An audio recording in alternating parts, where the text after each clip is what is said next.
E aí, galera do YouTube, tô voltando aqui para mostrar para vocês aqui um pattern. É um dos mais simples, é a base de muitas outras coisas que a gente vai fazer aqui na nossa jornada do Junior ao Principal.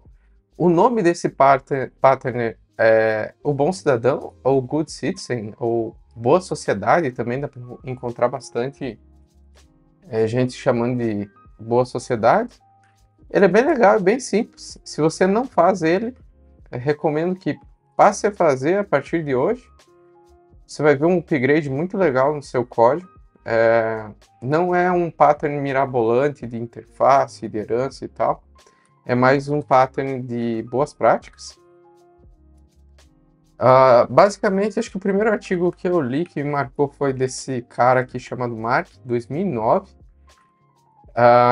E que acho que foi daí que eu comecei a usar, mas pô, 2009, ficando velho. Mas é muito simples. Você imagina que o seu sistema é como se fosse uma sociedade de objetos interagindo, como se fossem pessoas na rua, indo para o lado um para o outro, conversando e etc. Dito isso, os teus objetos podem ser bons cidadãos ou possíveis criminosos. A palavra criminoso é um pouco forte, mas o que que significa? Que o teu objeto ele pode estar num estado inválido ou num estado de um possível que ele possa cometer algum crime. Então a analogia aqui é bem legal em que os seus objetos ou qualquer coisa assim, o teu código está num estado de possível criminoso ou não. Os objetos criminosos aqui, eles podem causar falhas, bugs, comportamentos indesejados e dos mais aleatórios comportamentos dentro do sistema. E eles são difíceis de encontrar, né? Geralmente a gente precisa debugar bastante.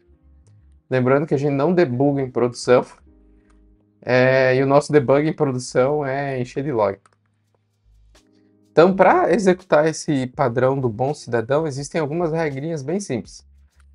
A primeira regra é que todos os objetos que você cria, eles precisam, depois da construção, estar em um estado válido.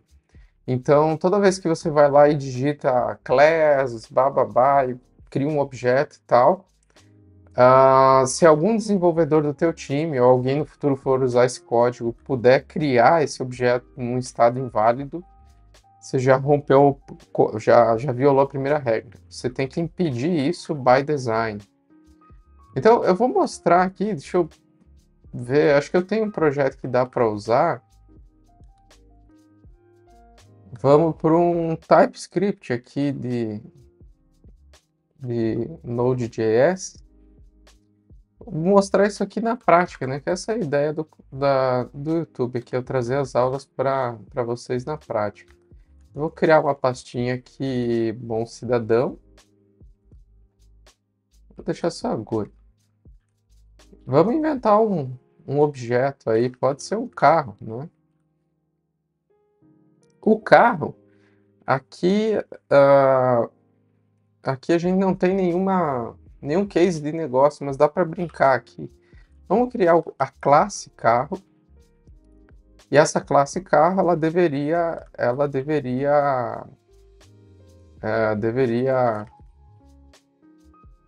ser válida no seguinte sentido. Vamos criar aqui uma propriedade ano, na verdade, modelo.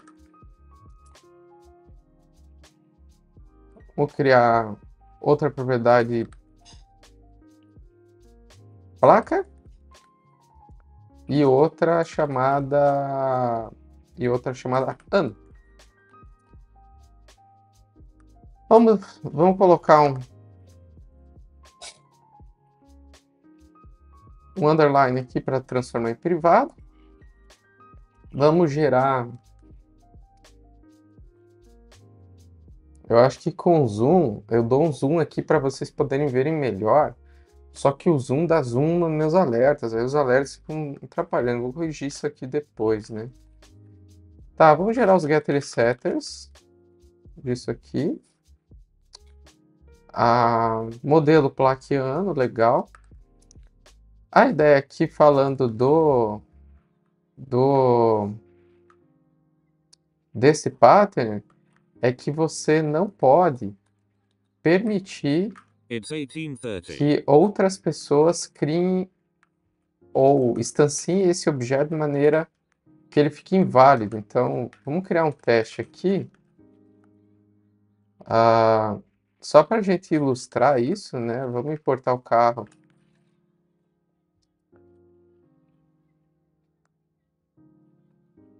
Daqui, vamos criar um testezinho aqui. Devemos impedir a criação de carros inválidos. Eu não vou me apegar aqui, gente, a boas práticas de testes, tá? Eu só vou gerar um it aqui bem simples, sem estrutura nenhuma complexa, só para a gente brincar. E a primeira regra que a gente está comentando aqui, objetos devem estar em estado válido após criação, já começa a fazer sentido aqui, olha. Vamos supor que eu possa fazer algo como new carro, por exemplo. Deixa eu ver se eu cortei do lugar errado aqui. Pronto, carro. Importe. Carro from carro. Criei maiúsculo? Não, tá certo. Sim. Export, né? Export funciona. Vou voltar aqui. Isso aqui, gente, isso aqui é a regra 1. Não deveria ser possível. Por quê? Por que isso aqui não deveria ser possível, esse código aqui? Porque esse carro, se a gente analisar ele, vamos pôr o nome dele aqui de Onix. Mas ele não tem nada. Então, se você tentar ler o modelo dele, vai ser vazio, ano vai ser vazio, placa vai ser vazia. Vai ser empty string, que é o que está aqui. Então, para a gente não violar a primeira regra do bom cidadão, isso aqui deveria ser impossível, né? Um jeito fácil de fazer isso é transformar o construtor num construtor privado, para aquele código ser impossível de ser compilado. Mas isso ainda não resolve o problema, né? Nós deveríamos poder, né, criar um carro com essas propriedades aqui, né? Vou pôr aqui modelo igual a Onix, placa igual a placa aqui, só para a gente saber depois.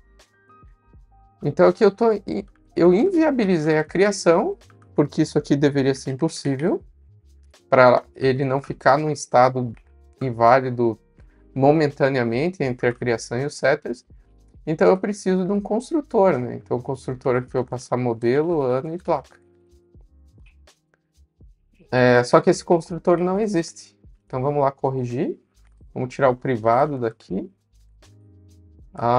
E vamos colocar modelo, ano e placa no construtor, né? Deixa eu ver se ele ficou com a modelo, placa, ano, né? Ficou invertido. Modelo, placa, ano. Modelo, placa, ano. Opa! Não. Modelo, placa e ano. Legal. Agora eu consigo criar. Então, só vamos adicionar uns expecteds aqui. Que Onix, ano tem que ser igual ao ano. Vamos testar o modelo e a placa. Modelo e a placa. E beleza. Essa é a primeira regra. Então, você tem que bloquear a criação, né? Não deveria ser possível. Vou até botar comentado aqui. Essa ação aqui, porque cria um carro inválido em memória, né? Que vai estar rodando o sistema ali, ou container, né? E enquanto o objeto tem esses parâmetros não setados, ele está nesse estado de mau cidadão, né? Ele pode ser um criminoso a qualquer momento, né? Então, só rodar isso aqui e ver se tá tudo certinho. E vamos avançar para a próxima regra. Essa primeira regra é muito comum, ela está sempre associada com o construtor padrão. Então, tem bastante framework que precisa do construtor padrão para fazer isso. Por exemplo, o Lombok, para fazer getResetter. Mas tu acaba violando a primeira regra. Então, sempre quando for escolher entre a primeira regra e um framework, fique com a primeira regra, não escolha o framework, por exemplo. A gente vai falar aí disso no futuro, né? A segunda regra é que, a regra 2, né? Nós não poderíamos fazer isso aqui, ó. Onyx.ano. E pós-criação, a gente inviabilizar, transformar ele de novo num estado inválido. Então, a criação a gente bloqueou, mas aí vem a regra 2. Então, a gente não pode criar códigos, ou não pode permitir códigos, que transformam o objeto em um criminoso. Um objeto válido, né, que foi criado num estado válido, e transforme ele num mau cidadão. Então, a regra 2, ela já começa a questionar os seus setters. Então, uma boa maneira de manter a segunda regra é não colocando setters. Então, você quer que o carro, por exemplo, né, depois de criado, não mude mais as propriedades. E você vai sempre garantir que ele está no estado válido. Então, vou apagar os setters aqui, eu não consigo mais mexer no ano e transformar o ano numa propriedade inválida. Olha que legal. Mas eu não estou bloqueando algo como isso aqui, né? Só que eu vou voltar ao exemplo aqui, vou devolver os setters aqui, porque às vezes a gente precisa dos setters. Às vezes, por alguma razão, a gente vai precisar mexer no objeto. E só que o setter, ele precisa, então, validar se o novo valor é válido, né? Então, eu vou adicionar um código bem besta aqui, se o novo valor é igual a vazio. Se sim, vamos dar um throw de new erro. Acho que eu estou confundindo com o Java aqui. Ah, não, tá certo.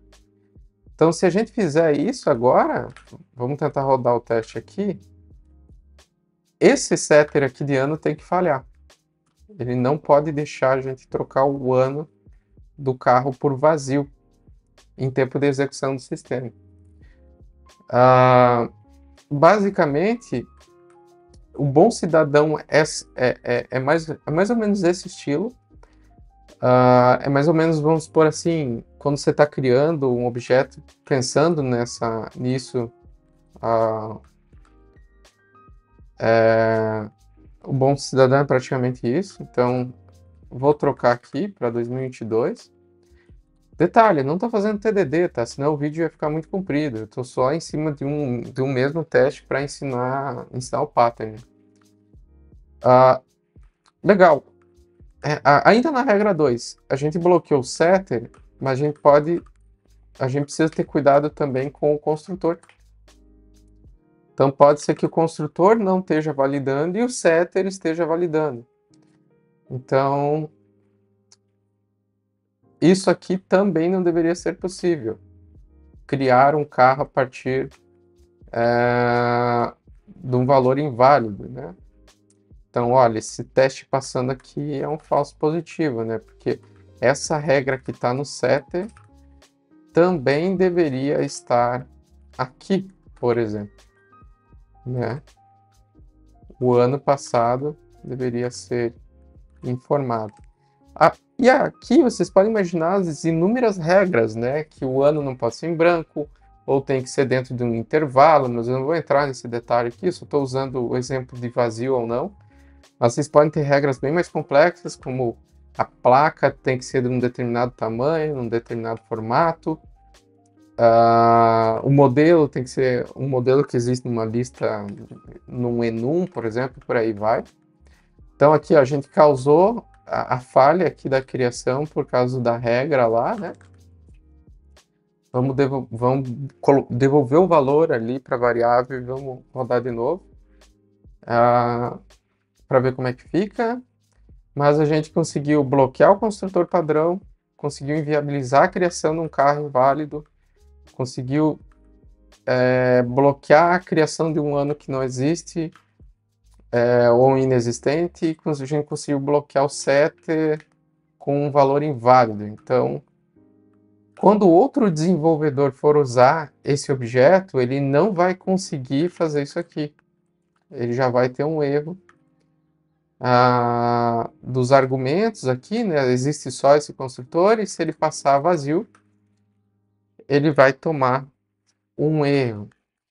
Existem práticas um pouco mais avançadas que tu vai pegando o jeito com o tempo, que é o seguinte: se eu faço algo assim, eu só vou descobrir o erro rodando, porque essa validação aqui é em runtime, ela não é tipada, assim dizer, né? Então, às vezes você pode validar com um tipo específico na variável, aí ele vai buildar com... Ele não vai nem buildar, ele vai acusar o erro do tipo, ou você pode usar uma enumeração. E ao invés de passar string aqui, você tem um enum, e aí você força quem for usar a sua classe a utilizar o enum, ao invés de descrever uma string, e o código ainda fica mais sólido ainda.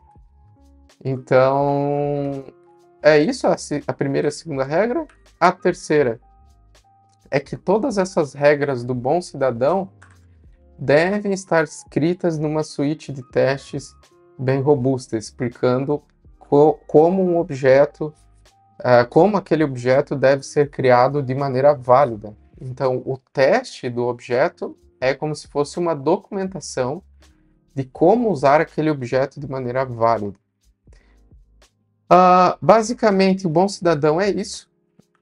Objetos mais avançados vão forçar a você usar uma fábrica, usar patterns de criação mais avançados, que nem Builder, Factory, etc. O simples construtor, às vezes, não dá conta. E existe uma quarta regra, então, só recapitulando aqui, né? A primeira regra, você não pode viabilizar a criação de um objeto no estado inválido. Você não pode deixar nenhum código que, se executado, transforma o objeto válido em um objeto inválido, num bom cidadão, num mau cidadão. E todas as regras de criação daquele objeto que permitem ele ser um bom cidadão dentro do sistema precisam estar garantidos via teste unitário. Por que a regra 3 é importante? Porque às vezes o desenvolvedor número 2 lá, ou alguém do time vai pegar esse código e vai ver que você fez isso aqui, mas ele precisa forçar alguma coisa, ele vem aqui, comenta, ou escreve um setter aqui, né? Vai lá e mete um set, porque não tinha, e bola para frente, né? O teste unitário tem que quebrar, tem que impedir que o outro desenvolvedor corrompa o objeto. Basicamente é isso. E a quarta regra que eu coloquei aqui é nunca viole as três anteriores, né? Que regra é essa, né? Porque não existe professor melhor do que o código que já existe. Isso aqui é um fato. Todo desenvolvedor é viciado em Ctrl+C, Ctrl+V, ou abrir um objeto que já existe do lado e copiar a estrutura dele, se inspirar nele, né? Então, se o codebase do teu repositório tiver só bons cidadãos, todo time vai se inspirar e criar objetos bons cidadãos uns dos outros, bem testados, etc. É um pattern bem simples, mas ele é um pouco subestimado, né? Subestimado, na verdade. Infelizmente, a maioria dos codebases que eu olho até hoje, a maioria não tem bom cidadão, assim, dá para tu sair dando new em qualquer objeto, assim, sair usando em qualquer jeito, e depois começa a dar bug de null pointer, bug de integração que mandou campo vazio para um lado, jogou valor errado para o outro, enfim. Começa a virar uma sociedade caótica, cheia de criminoso, né? Então, basicamente é isso, gente, bom cidadão. É muito simples, eu gostaria que vocês passassem a usar no dia a dia de vocês e me contassem como foi. Aqui é o post do Mark, eu vou deixar na descrição aqui do vídeo, e aqui é um livro do Neil Ford, se eu não me engano, que tem um capítulo dedicado ao bom cidadão, que também é bem legal, e ele fala mais coisas mais avançadas em Java, especificamente em Java, sobre um bom cidadão em Java, né? Então é isso, gente, eu vou ficando por aqui. Se você gostou desse vídeo, dá um like, né? Se você não é inscrito no canal e está assistindo e está gostando dessas aulas que eu estou trazendo para o YouTube, dá um subscribe que você vai receber notificação quando tiver um novo vídeo. E comenta aí embaixo o que você achou do Bom Cidadão. Se você já praticava ou não, já fazia isso, mas não sabia que esse pattern existia. Ou se agora vai passar a usar como um code standard aí do seu time. Então tá, valeu, gente. Não se esqueçam, né? Sem código não há produto. Valeu, tchau, tchau.